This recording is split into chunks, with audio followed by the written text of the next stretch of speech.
Playing with Fire is a real fun, hilarious family film, and it's about a bunch of smoke jumpers who are elite firefighters. These guys who literally jump out of planes into the middle of fires, and they discover three children that are in peril, and they save them, and then after that, they're kind of caught in one of those, what would you call it? One of those, I was prepared for anything but this situations. And so they have to end up kind of raising the kids. Mark is a real kind of go-getter, and he's super uber prepared for anything, any eventuality, at any time. If you need something, Mark's the guy you go to for it. He's a bit of like a wilderness concierge, for lack of a better word. He really is helpful, likes being helpful, likes to please other people. It's very important to him, and so that's kind of the best way to describe him, is that he wants everyone to be happy. He wants to be at the ready for everyone. There's a lot of physical comedy in it, a lot of slapstick, but it also has a ton of heart. And the kids, I mean, I'm not gonna lie, there have been quite a few times where I've gotten very verklempt on set myself, and I'm just like, I'm crying. Roll the camera. Roll. Get this. This is my Oscar moment. You can't really lose. I got a 4-year-old and an English Mastiff and a 9-year-old. I mean, and their kids are terrific, yeah. So it's got a lot of warmth, a lot of heart, and a ton of really broad physical comedy. I would say the underlying message of the film is we get by with little help from our friends and family. I think it also it's a film about that we're better together than we are by ourselves, and that the unique gifts that everybody possesses enhance an entire experience. And it takes, so it takes a village, but the thing is, I think it's interesting is that kids can also help adults learn and discover things about themselves. The comedy in the film is very broad, very physical, and I think that what you really need to make that work and what you really need to pull that off is a director who's willing to allow actors to kind of like, if you want to flip over that chair, go ahead and flip over that chair, and finding all the different ways to embolden the actor to go above and beyond to do something physical, because you never know what you're going to find. There's always some magic there, and if you're allowed to really go for it, then you have a breadth of stuff that you can pull from when you make the final film. The Smoke Jumpers as a group are very diverse guys. Jake is a real button-down, by-the-book leader, very good leader, very competent leader, but he wants everything shipshape. He wants everything perfect because he wants everyone to be prepared at all times. And as far as he's concerned, the best way to do that is to make sure that the depot that they live in is operating in this perfect way. Like, it's this wonderful piece of machinery, every cog in its place. Rodrigo's the kind of guy who would use the word erudite and think it's a type of rock. He's like, that's what you would call that's an obsidian rock, or that's an erudite rock, but I'm a very obsidian person. I'm like, okay, you go with that. You go with that, Rodrigo. And then Axe, of course, is this enormous lumbering man. He is, what's interesting is we live amongst the trees, and he is a tree of a human. And he's silent, doesn't speak a lot. Mark considers these guys his family, because he had a very different life before he became a smoke jumper. The smoke jumper thing was an epiphany for him, and so he was so happy to be here and find this new way of life that really suited him and something that he has an aptitude for. So he jumped full on into these relationships. Like, and I think they're a family because family, in my idea, are the people who have your back and the people who support you unconditionally.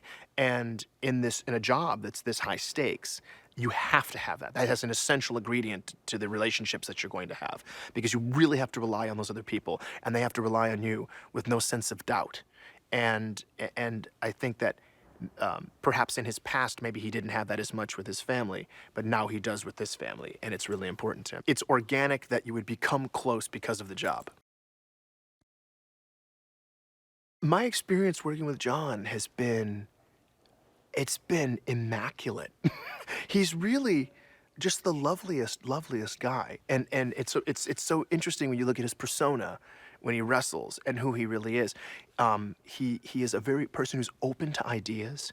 He's open to learning. He's a student of life. He's really, really wonderful and an extremely well-spoken guy, very generous and polite. And another thing I learned about John Cena, believe it or not, he does eat carbs. Just want everybody to know that. So it's okay to eat carbs, as long as you work out 3 hours a day. So I think one of the ways, I would say the most important way that Tyler and Legs and I, John Leguizamo, that Legs and I, that's his nickname. It's good to have a nickname when you have 2 Johns on set. So the way that John Leguizamo and I complement each other is through this kind of agreement of collaboration. And it's really lovely that our director, Andy Fickman, allows us. There are times when he's like, guys, just give me a take with all the words, and we'll have all that, and then I want you to go and let it breathe, or just go and do your thing. And the freedom that I feel we've been giving each other is wonderful, absolutely wonderful. And the same thing with Tyler. Tyler, even though he's wonderful, because even though he's not saying anything, he's giving you a ton with his eyes. And sometimes I think those days when somebody's trying to make somebody else, I'm actively trying to make Legs laugh. Trust me, I'm trying to make him laugh. But that's okay every now and again when you have somebody break up on set or they start cracking up. It just brings the energy of the room up. And we want that light energy to make its way on film so that people understand that we're genuinely having a good time, and we want to have a good time with you and for you, the audience. The smoke jumpers' lives are turned upside down because they have a really specific way of doing things in their life. They are like, this is what we do when this happens, and this is what we do when this happens, and during this day, this guy's, they even have a chore wheel where they okay, you're on KP duty, you're cleaning the toilets, you're gonna be sewing up all of the parachutes. Like, they got everything figured out, and then the kids just come in chaos and destroy everything. They're grabbing things they're not supposed to grab. They're in places they're not supposed to be, restricted areas. So the guys, it's like herding cats. They can't get a hold of these kids. They've never experienced kids. They live out here in the forest, completely isolated. This is not an experience they understand. I have learned from working with young children, it's a little thing, little attribute, human attribute called patience. It's also, I've learned, it's as much fun as we have on set. I'm starting to train myself to find those moments where you have to lock in and focus. Children learn from adults. So if you lock in and focus, then they will lock in and focus. And it's finding that we've been learning how to find this lovely balance between how much fun and play we can have and how much focus and time that we have to attend to the work. And the kids are fantastic at it. They're really, really good. I think that audiences are really going to enjoy the variety of experience that they're going to get when they see Playing with Fire. I think there are unbelievably lovely, heartwarming moments. There are great life lessons that people are going to learn in the piece.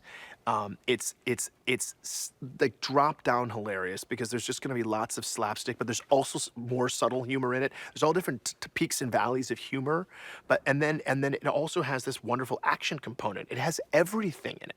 Has everything in it. So for those action stars, and for those bros who need to take their nieces to the movies, you're gonna enjoy yourself. You're going to enjoy yourself.